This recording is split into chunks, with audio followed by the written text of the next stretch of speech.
जब हम सांस लेते हैं तो क्या हमें पता है कि वो हवा हमारे लिए कितनी खतरनाक हो सकती है? दोस्तों, भारत की हवा आज दुनिया की सबसे जहरीली हवा में से एक बन चुकी है और हर साल लाखों लोग इस वजह से बीमार हो रहे हैं।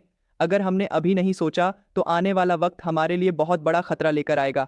आज के इस वीडियो में हम बात करेंगे why India's air is so deadly and why it is getting worse. नमस्कार दोस्तों, मैं अभय आपका स्वागत करता हूं मेरे यूट्यूब चैनल पर। यहाँ हम यूपीएससी की तैयारी के साथ साथ देश विदेश के ताज़ा और अहम मुद्दों पर बात करते हैं। तो चलिए शुरू करते हैं इस गंभीर लेकिन बेहद ज़रूरी विषय को समझना। सबसे पहले जान लेते हैं कि भारत की हवा इतनी खराब क्यों हो गई है। भारत के कई बड़े शहर जैसे दिल्ली, कोलकाता, मुंबई और कानपुर लगातार विश्व के सबसे प्रदूषित शहरों की सूची में आते हैं।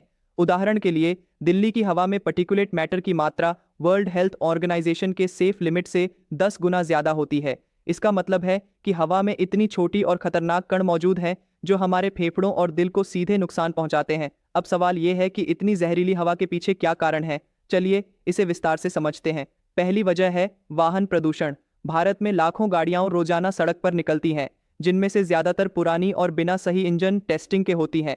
ये वाहन कार्बन मोनोऑक्साइड, नाइट्रोजन ऑक्साइड और दूसरे जहरीले गैसें छोड़ते हैं जो हवा को गंदा कर देती हैं। दूसरी वजह है औद्योगिक प्रदूषण। फैक्ट्रियां, विशेषकर कोयला आधारित पावर प्लांट, बहुत बड़ा प्रदूषण स्रोत हैं। पंजाब, हरियाणा, उत्तर प्रदेश जैसे राज्यों में कई औद्योगिक जोन हैं जहां से जहरीली गैसें निकलती हैं।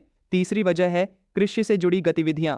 हर साल फसल कटने के बाद किसान पराली जलाते हैं, खासकर पंजाब, हरियाणा और उत्तर प्रदेश में। ये पराली जलाने से हवा में भारी मात्रा में धुआं और PM 2.5 कण निकलते हैं जो सांस लेने में दिक्कत पैदा करते हैं। इस पर कई बार सरकार ने रोक लगाई, लेकिन समस्या अभी भी बनी हुई है।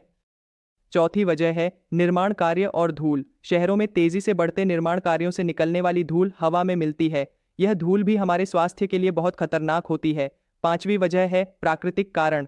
कुछ इलाकों में धूप कम होने और ठंड के मौसम में हवा स्थिर हो जाती है, जिससे प्रदूषित कण नीचे जम जाते हैं और हवा और जहरीली हो जाती है। अब बात करते हैं इस समस्या के गंभीर प्रभावों की। विश्व स्वास्थ्य संगठन की रिपोर्ट के मुताबिक भारत में हवा के प्रदूषण से हर साल लगभग 7 लाख लोगों की मौत होती है। यह आंकड़ा दिल के रोग, फेफड़ों की बीमारियां, स्ट्रोक और कैंसर से जुड़ा है। बच्चों और बुजुर्गों पर इसका सबसे ज्यादा असर होता है। एक और चौंकाने वाली बात यह है कि भारत की राजधानी दिल्ली में हवा की गुणवत्ता इतनी खराब हो जाती है कि सर्दियों में कई बार air quality index hazardous level तक पहुंच जाता है। ऐसा हुआ तो स्कूल बंद हो जाते हैं, फ्लाइट्स प्रभावित होती हैं और लोग मास्क लगाकर चलते हैं।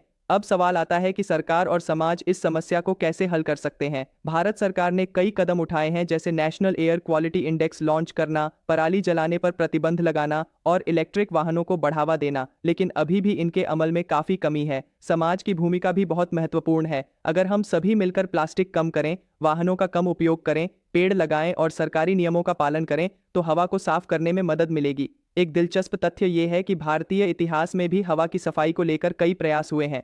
उदाहरण के लिए, प्राचीन ग्रंथों में पेड़ लगाने और जल संरक्षण की बात की गई है ताकि वातावरण स्वच्छ रहे। इस पूरे मुद्दे को समझने के बाद ये साफ होता है कि हवा की जंग सिर्फ सरकार या किसी एक व्यक्ति की जिम्मेदारी नहीं है, बल्कि हम सबकी साझा जिम्मेदारी है, क्योंकि जब तक हमारी हवा साफ नहीं होगी तब तक हमारी सेहत सुरक्षित नहीं होगी। अंत में मैं एक कहावत से इस वीडियो को खत्म करता हूँ। Clean air is not a luxury, it is a necessity. यानी स्वच्छ हवा कोई विलासिता नहीं बल्कि एक जरूरत है। अगर आपको यह वीडियो पसंद आया हो तो कृपया इसे लाइक करें, मेरे चैनल को सब्सक्राइब करें और नीचे कमेंट में अपनी राय जरूर दें। आपकी प्रतिक्रिया मेरे लिए बहुत महत्वपूर्ण है। और अब मैं आपसे सवाल पूछना चाहता हूं, आपके हिसाब से भारत की हवा को साफ करने के लिए सबसे जरूरी कदम क्या होना चाहिए? अपने विचार कमेंट में जरूर लिखें। धन्यवाद दोस्तों, इस वीडियो को देखने के लिए। जल्दी मिलते हैं एक नए और दिलचस्प विषय के साथ। तब तक सुरक्षित रहें और जागरूक बने रहें। जय हिंद। हम अपने इस वीडियो को यहीं पे कंक्लूड करते हैं। आपका सपोर्ट, आपका शेयर मेरे लिए फ्यूल का काम करेगा। इस जर्नी में मैं उतनी मेहनत, उतनी एफर्ट और लगा पाऊंगा। सो प्लीज आप इस वीडियो को जरूर शेयर करना। Comment down if you have any query, share this video. Thank you so much. तो अब मिलते हैं अपने अगले वीडियो में। Till then, work hard, stay healthy and keep studying. I am Abhay, signing off. जय श्री कृष्णा।